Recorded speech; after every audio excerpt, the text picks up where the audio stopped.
सभी साथियों को नमस्कार। मैं दिनेश द्विज आपका स्वागत करता हूं इस लर्निंग फ्रॉम होम प्रोग्राम में, इस घर घर पाठशाला प्रोग्राम में। हमारे इस YouTube चैनल शिक्षा अंकुर में आपका स्वागत है। अरे मिस वाई, तुम बहुत दिनों के बाद नजर आई, इतने दिन कहाँ थी? नमस्ते सर, मैं बीमार हो गई थी। मुझे खांसी, जुकाम और बुखार हो गया था, इसलिए मैं इतने दिन स्कूल नहीं आ पाई। अब मैं काफी ठीक हूँ सर। क्या आप मुझे बताएंगे कि हम बीमार क्यों पड़ते हैं? बीमार होने के कारण क्या होते हैं?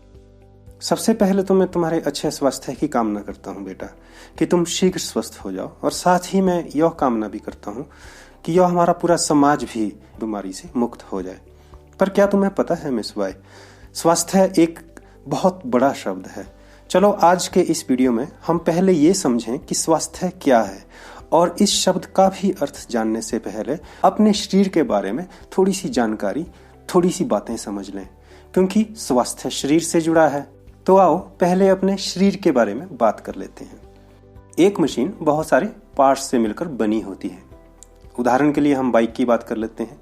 एक मोटरसाइकिल, उसमें बहुत सारे पार्ट्स होते हैं, जैसे उसका gear, clutch, brake, tyre, fuel tank, lights वगैरह वगैरह। इन बहुत सारे मुख्य पार्ट्स को जोड़कर हमारे पास एक बाइक बनती है।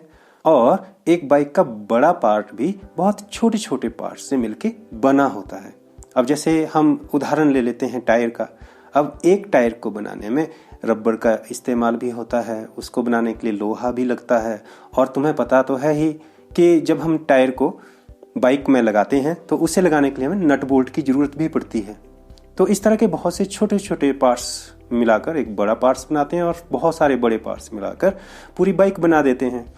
इनमें से अगर एक पार्ट भी काम करना बंद कर दे तो बाइक चलना ही बंद हो जाती है, बाइक अच्छी तरह से नहीं काम करती। ठीक इसी तरह से हमारा शरीर भी है। हमारा शरीर कोशिकाओं से मिलकर बनता है, और कोशिकाएं मिलकर ऊतक तथा ऊतक मिलकर अंग बनाते हैं। अंग का मतलब होता है जैसे कि हृदय हमारा एक पूरा अंग है। जैसे कि हमारा किडनीज, वृक्क, वो पूरे का पूरा एक अंग है। और बहुत सारे अंग मिलकर बेटा एक अंग तंत्र बनाते हैं।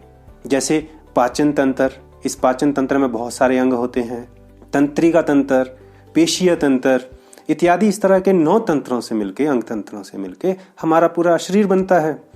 चलो ये तो हुई शरीर की एक थोड़ी सी समझ।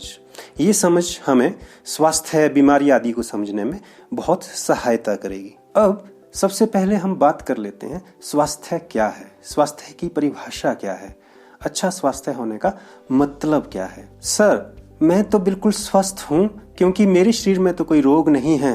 वेरी गुड वर्ड बेटा।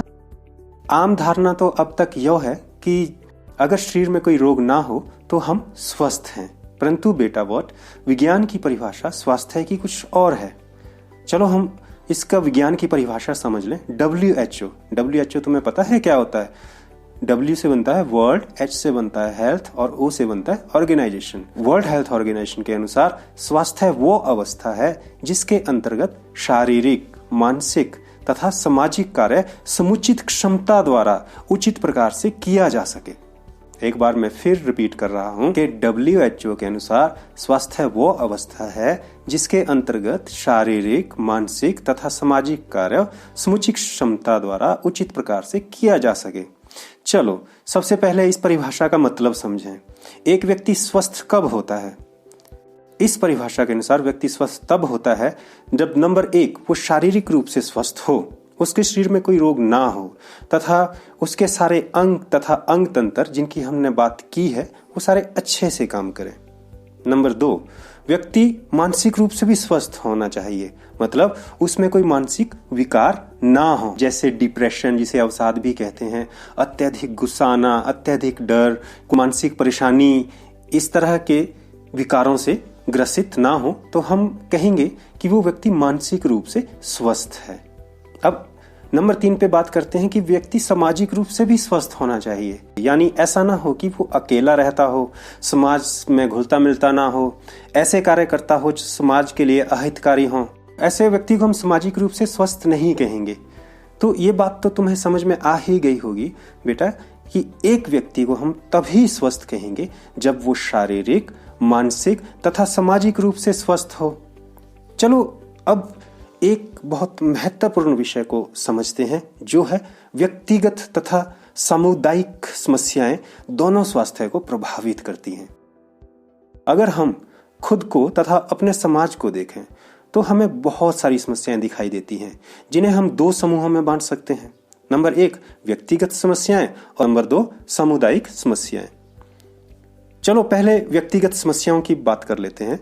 व्यक्तिगत समस्याओं में हो सकता है कि व्यक्ति विशेष का कोई अंग सही तरह से कार्य ना कर रहा हो, जैसे कि उसके हृदय में कोई खराबी आ गई हो, उसका पाचन तंत्र खराब हो गया हो सकता है उस व्यक्ति विशेष में स्वास्थ्य के प्रति कुछ अच्छी हैबिट्स ना हो सकता है वो व्यक्ति संतुलित आहार ना खाता हो सकता है वो व्यक्ति विशेष साफ सफाई ना रखता हो। इन सारी परिस्थितियों में ये चीजें उस व्यक्ति के स्वास्थ्य को प्रभावित करेंगी। तो ये हुई हमारी व्यक्तिगत समस्याएं, जिनके कारण व्यक्ति का स्वास्थ्य प्रभावित हो रहा हो।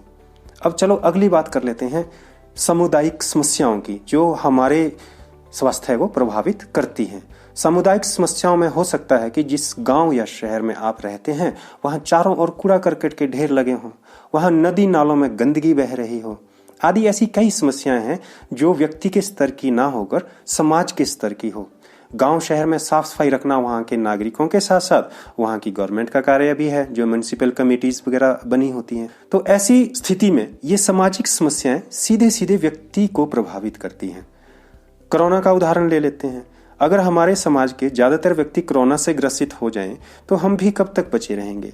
हम भी ग्रसित हो जाएंगे तो सामाजिक समस्याओं का सीधा प्रभाव व्यक्तियों के स्वास्थ्य पर पड़ता है। अगर हमारे आसपास का जो पर्यावरण है, जो हमारा समाज है, वो स्वस्थ नहीं है तो हम भी स्वस्थ नहीं रह सकते। सामुदायिक समस्याएं हमारे व्यक्तिगत स्वास्थ्य को प्रभावित करती हैं। तो ये बात तो समझ में आ गई होगी कि व्यक्तिगत तथा सामुदायिक दोनों प्रकार की समस्याएं हमारे स्वास्थ्य को प्रभावित करती हैं। चलो अब एक और बड़ी इंपॉर्टेंट बात कर लेते हैं कि स्वस्थ रहने तथा रोग मुक्त रहने में क्या अंतर है। मिस्टर भट्ट, तुमने कहा था कि सर मुझे कोई रोग नहीं है और मैं बिल्कुल स्वस्थ हूँ। मुझे आशा है तुम्हारी समझ में और वृद्धि हो गई होगी, तुम्हारा ज्ञान और बढ़ गया होगा कि सिर्फ शरीर का रोग मुक्त होना ही स्वास्थ्य नहीं है। केवल कोई रोग ना होने का अर्थ यह नहीं होता कि हम स्वस्थ हैं। हाँ, जब हमारे शरीर में कोई असुविधा ना हो तो हम कह सकते हैं कि हम रोग मुक्त हैं। जब हमारे शरीर के सारे अंग तथा अंग तंत्र सुचारू रूप से कार्य कर रहे हों, अच्छी तरह कार्य कर रहे हों, तो हम कह सकते हैं कि हम रोग मुक्त हैं।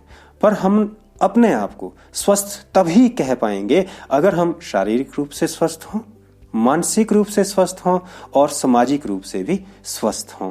तो मिस्टर वॉट, ये तो तुम समझ ही गए होंगे कि स्वस्थ रहने में और रोग मुक्त रहने में क्या अंतर है। मिस वाई, स्वास्थ्य के बारे में जो ये श्रृंखला हमने शुरू की है, इसकी कुछ आधारभूत बातों का ज्ञान तुम्हें भी हो गया होगा। अगर हम इन्हें प्रैक्टिकली अपने जीवन में अपनाएंगे, इन्हें गहराई से समझेंगे, तो हम काफी हद तक स्वस्थ जिंदगी जी सकते हैं। तो आज हमने स्वास्थ्य के बारे में कुछ आधारभूत बातों की जानकारी से अपने ज्ञान में वृद्धि की। अब हमें पता है स्वास्थ्य क्या होता है। व्यक्तिगत तथा सामुदायिक समस्याएं दोनों हमारे स्वास्थ्य को किस तरह प्रभावित करती हैं। हमने यह भी जाना कि स्वस्थ रहने और रोग मुक्त रहने में क्या अंतर है। चलो मेरे प्यारे साथियों, अब हम बात करते हैं होमवर्क की। प्यारे बच्चों, होमवर्क बहुत जरूरी होता है। होमवर्क से ही तो हमें पता लगता है कि हम कितना सीख पाए। ये होमवर्क ही तो है जो हमारी समय प्रबंधन की स्किल को भी बढ़ाता है। होमवर्क करने से हमारी प्रॉब्लम सॉल्विंग स्किल भी बढ़ती है। और तुम्हें पता है, तो आप अपनी स्वास्थ्य संबंधी जानकारी को बढ़ाते रहिए।